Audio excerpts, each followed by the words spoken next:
Hey, I'm Leslie Turner. I'm a mom, a somatic practitioner, and an intuitive coach. This is the Intuitive Drop, short conversations about emotional truth, the nervous system, and living from your intuition in real life without losing your mind along the way. Let's drop in. Hey, everybody. Welcome to another episode of the Intuitive Drop. So I've been watching a lot of eldest daughter content lately, and I don't know if the algorithm found me or if I found it or just lingered too long on a reel. I don't know, probably both, because I am an eldest daughter, oldest of four, and I recognize every single thing that I am seeing. The parentification, the caretaking, the resentment that shows up sideways in your 30s when someone asks you for a favor and something just in you goes, frick, no, and tightens up. That burnout that doesn't make sense on paper because you're not even that busy. You're just exhausted in a way that sleep doesn't actually fix it. I know this content because I am this content, but something kept nagging at me. I'd watch another reel. I would nod along at what they're saying, feel seen for about 30 seconds, and then feel this quiet frustration. Like someone had described the house but had never gone inside. So I went looking for the depth, the underneath part, the basement of it all. And what I found is what this episode is actually about. Now, look, the content itself that you're seeing on Instagram, it's not wrong. The memes, the reels, the threads posts with like 40,000 comments on it that all say, why does this describe my entire personality? They're accurate. I'm not here to debate that.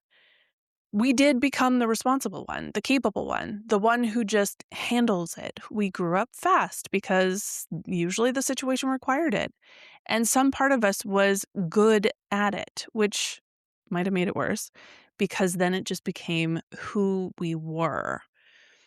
There's one reel I saw recently. You might have seen it. Her idea of a quiet day is getting an enormous amount of shit done. And she feels really proud of herself. She measures her own rest by her output. A good weekend to her means that the house is clean, the emails are answered, and the things she'd been avoiding had finally gotten done. I do this, of course, regularly.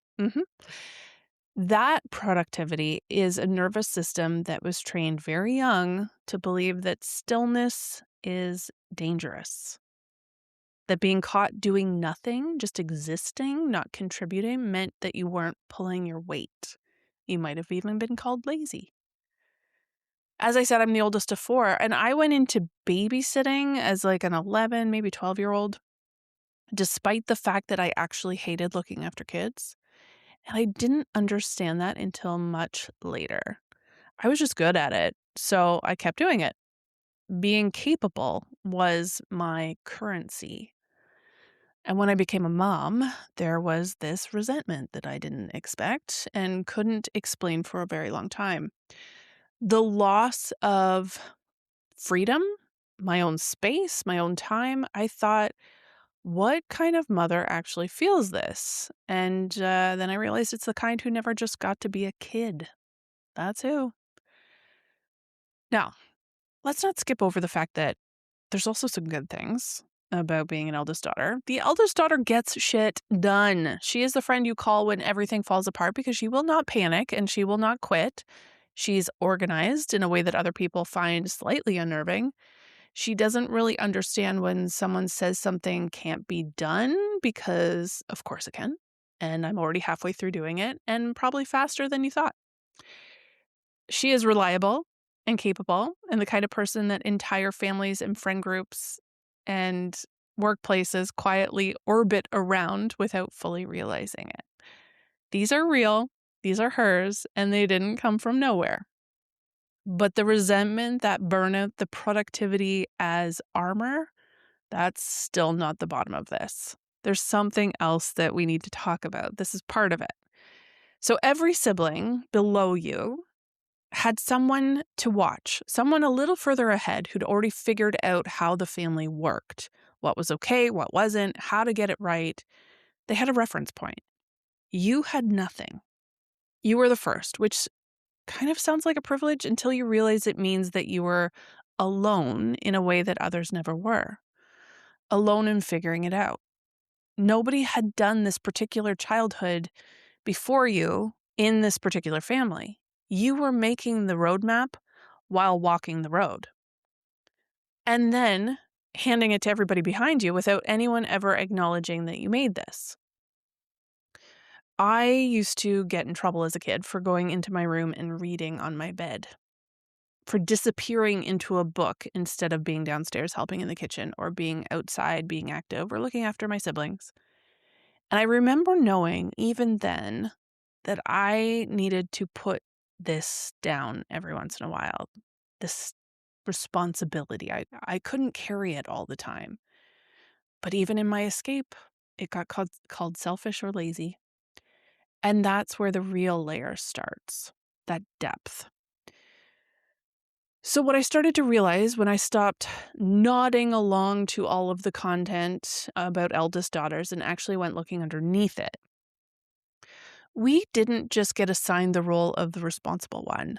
There was a part of us that chose it. Now, I want to be careful here because at 3, 4, or 5 years old, making a survival decision is not a choice the way we normally mean that word choice. Something happened when the second baby came along, or the third. Suddenly, mom and dad's attention, which had been yours fully, had to go where the need was the greatest. So the one who couldn't feed themselves yet took the attention. The one who couldn't speak needed them to speak for them. The one who couldn't do anything without help needed mom and dad 100%. And you could do things. You were the big one. You were capable. So you watched the attention shift, and something in your nervous system did a very fast, very subtle and quiet calculation. If I need them, I become a burden. If I help them, I become valuable. If I'm useful, I don't disappear. Now, nobody said that to you. Nobody taught you that. You arrived there on your own because you were smart and you were watching and you were trying to figure out how to stay loved in a family that suddenly had less margin and patience for your needs. So you stopped having needs, or you learned to have them very quietly. So a book on the bed, a door closed just enough before you went back downstairs and resumed being helpful. Existing without a function started to feel like disappearing. When you weren't performing or producing or being needed, that became free fall. There was nothing to grasp onto. Like, who am I if I'm not doing these things? If you weren't useful, you weren't sure, you were still there, still wanted, still safe. And you have been running this pattern ever since. And it's why on a quiet day, you have to be productive to feel okay. It's why rest comes with a heaping pile of guilt. It's why you can receive love and praise from the people around you and still not be able to pour into yourself. Because pouring into yourself doesn't come with any proof that it worked. Nobody witnessed it. Nobody thanks you for taking a nap. Nobody sees that you chose a hike in the woods over your to-do list. Your nervous system doesn't get any feedback for that. And you were never taught to trust that you're worth the investment before the evidence comes in. Now, I want to tell you about someone I worked with. I'm not going to give you details about her because I don't want to identify her, but I want you to hear this story. She came to me very capable, competent, the kind of woman who handles everything and makes it look effortless, but is also quietly dying inside. When we got into it, she told me that by the time she was 6 years old, she was making meals. She was watching the younger kids, holding the household together because her mom was very overwhelmed, checked out in the way that overwhelmed moms sometimes do. And it wasn't out of malice, it was purely survival. But this girl was 6 years old. And she had an older brother who was kind of the golden boy, who was loved out loud and visibly and consistently while she was running the household and getting leftover love on a good day. She couldn't even tell herself the story that I had been able to tell myself, the one that goes, if I just do enough, if I'm useful enough, the love will come. Because she did more than enough, and the love still went sideways. She kept going anyway. Most of the women I work with don't come in knowing any of this. They come in thinking that they're too much, or not enough, or just wired this way. And part of the work that we do together is going back far enough to show that little girl, the one who made a very smart decision in a very hard moment, that her worth was never supposed to be something she earned. What we assume is just how life is, because it's all we've ever known, isn't always the truth of us. Sometimes it's the first story we told ourselves in order to survive.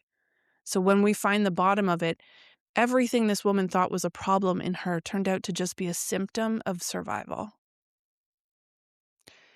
Here's what I want you to know about this pattern now that I couldn't see before. It's not just the big things. It shows up, this pattern of productivity and usefulness shows up in moments of ordinary life. It's jumping off the couch the second your husband walks in the door because you want to look busy. It's making sure dinner is on the table at exactly the right time, not because your family is necessarily hungry, but because you need to prove your place in it. It's the guilt that creeps in when the laundry piles up, or the meal doesn't happen, or something you were supposed to handle gets dropped. The feeling that you're failing, that you're less than, that a good wife, a good mom, a good woman doesn't let things slip. I know this because I lived it. I also know what actually restores me, which is like hiking in the woods time and meditation, being genuinely present with my family, not just physically there while my brain is like composing a caption for Instagram, but these deep conversations where I'm present, where nobody needs anything from me except my attention. When I'm in those spaces, I feel the most like myself, the most grounded, and the least like a pattern is running the show. And still, I'll catch myself mid-hike thinking, ooh, this could be a newsletter. I could use this moment somewhere in my business. How do I take what's happening now and make it useful? That's the pattern right there. Even rest has to earn its keep. And the distinction that matters the most, though, is because I don't want you to walk away from this episode thinking that the goal is to stop doing things. Because, the laundry still needs to get done. The dinner still needs to get made. The house does run better when you're on your game, and that's just true. But the question is, who's in charge when you do it? The pattern running the show sounds like, if I don't do this, I'll lose my place. If I stop being useful, I stop being loved.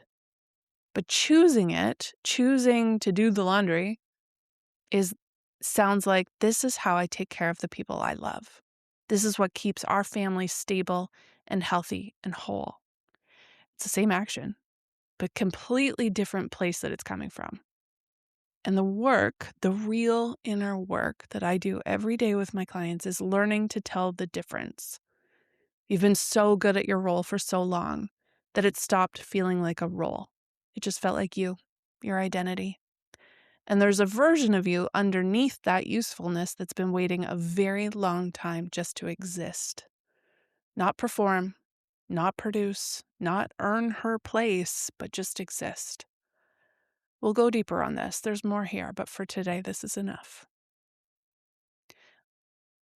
Now, if you're ready to set this all down, the productivity, the efficiency, the usefulness, not just understand it, but feel it in your body, I made something for you. It's called Put Her Down. It's a somatic audio series. There are 4 guided practices designed specifically to help you release the eldest daughter pattern at the level where it actually lives, which is not in your mind. It's in your body, where it's been running quietly for most of your life. It's $37. You can do it in your car, in your bed, in whatever stolen 20 minutes you can find. You don't need anything except your willingness to show up for her. It's on my website. I will link it in the show notes. You've been holding this for a very long time, and you're allowed to put it down now and meet who you actually are.